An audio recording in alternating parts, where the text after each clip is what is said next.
London's burning, a scene reminiscent of Britain's wartime blitz. But this was a fire with a difference. For fighting the flames were not professional firemen, but naval ratings. The reason? The first national firemen's strike in British history. It's a crisis that set arguments raging between the government, the country, and the firemen themselves.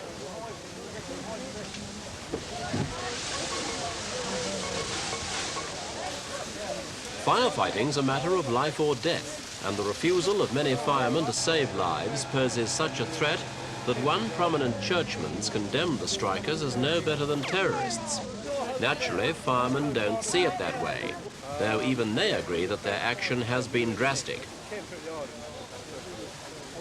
The dispute's over pay. The firemen say a succession of official reports recommended substantial rises for them. But the government will not accept deals which break a pay policy aimed at reducing the country's inflation rate.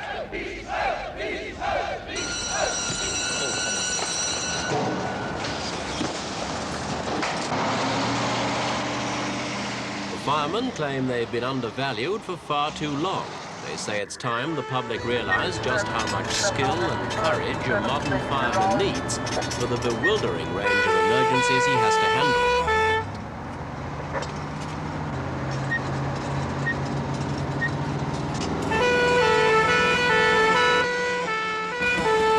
Today's firemen work long hours, basically 48 a week, against the 40 or 42 of most other workers.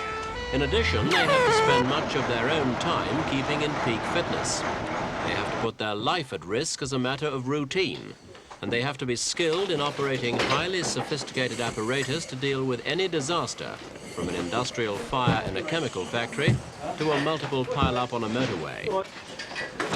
Generally, the public's backed the firemen's case, though few believe they would actually strike.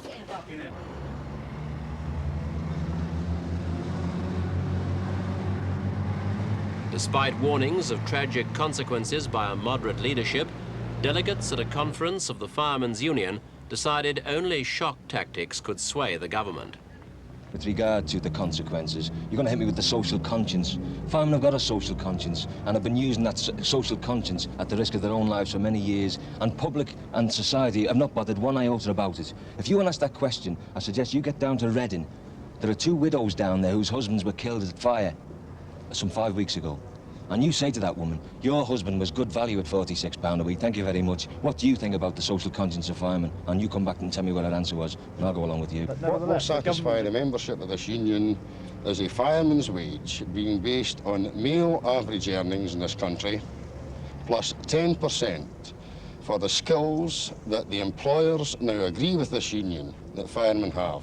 Overall, that means a pay increase of something like 30%, doesn't it? Sure, look, please, can you keep percentages out of this?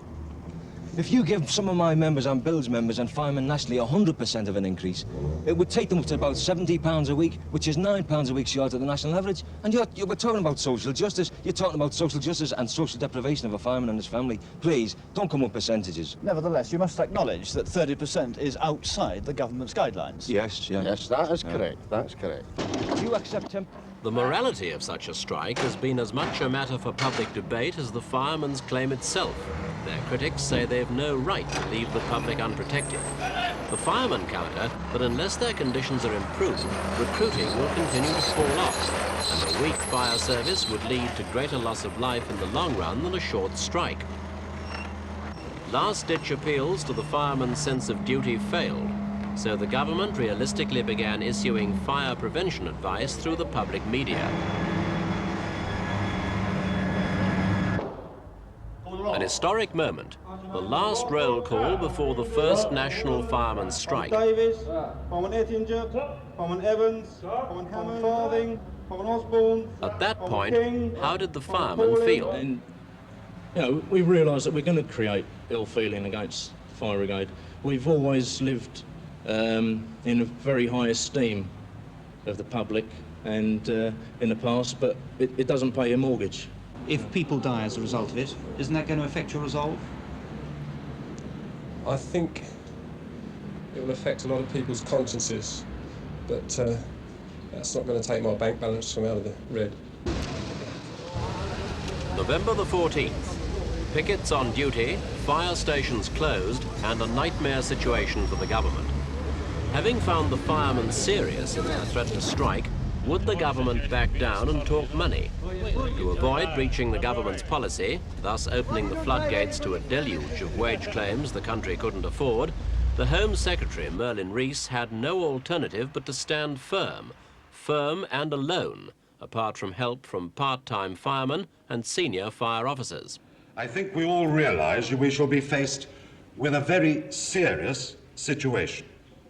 Now, the government has done what it can in the way of providing emergency fire appliances manned by servicemen to assist the fire authorities and issuing guidance and advice to the public.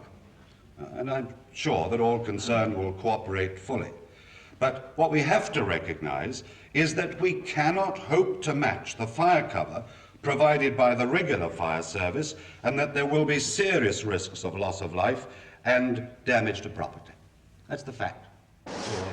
With the fearsome task of tackling the nation's fires without the usual complement of 33,000 firemen, a special headquarters was set up on the 6th floor of the Home Office.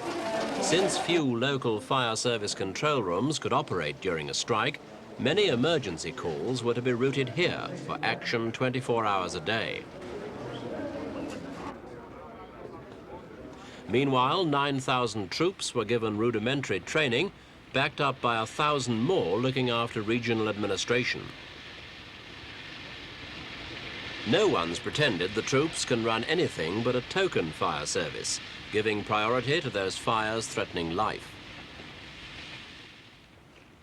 From hangars and sheds throughout the country, long disused auxiliary fire engines were brought out of mothballs for use by the troops.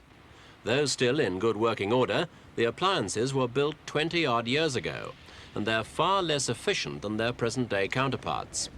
Known as green goddesses, the engines have been allocated to centres all over Britain.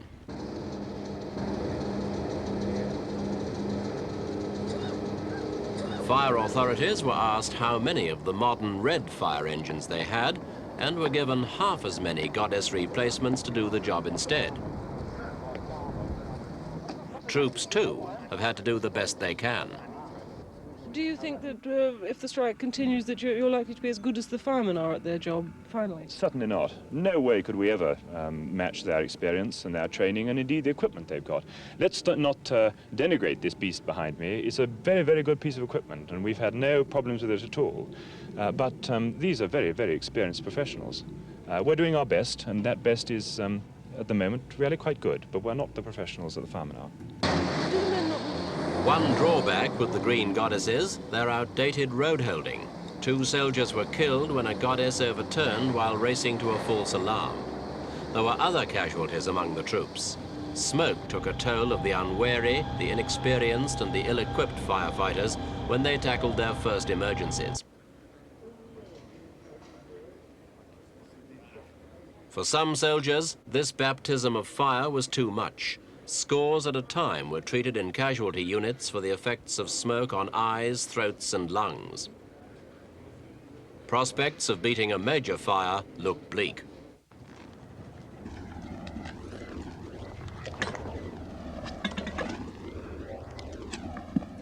The problems of smoke prompted the drafting in of the RAF with some of the more sophisticated breathing apparatus they use when fighting aircraft fires.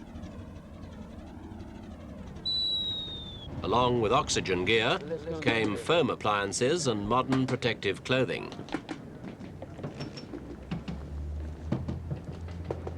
Quick to seize on the fire crisis were the IRA, who began a wave of fire bombings in Northern Ireland to coincide with the start of the strike.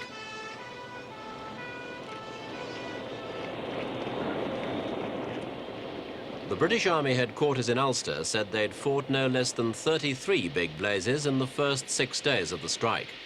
Mercifully, the IRA switched tactics, saying they would stop the fire bombings because they believed the firemen's case to be a just one. Back in England, 9,000 striking firemen marched on Downing Street, stepping up their campaign.